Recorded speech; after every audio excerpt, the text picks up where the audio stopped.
Humiliation from a narcissist cuts deep. But you can take your power back. Step 1. Understand.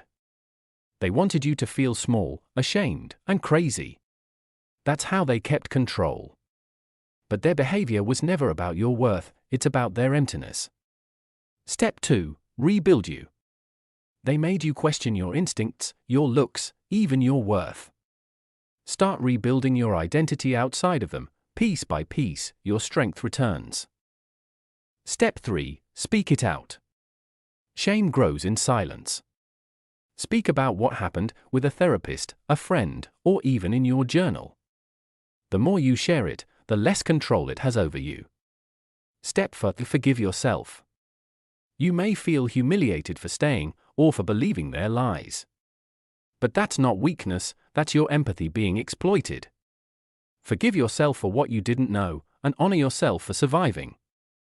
Real power is when they no longer decide how you see yourself. You were never weak, you were manipulated. And now, you're free. Save this for when you need a reminder of your strength. Don't forget to like, share, and subscribe to stay updated. Isabella's Homes, your gateway to recovery.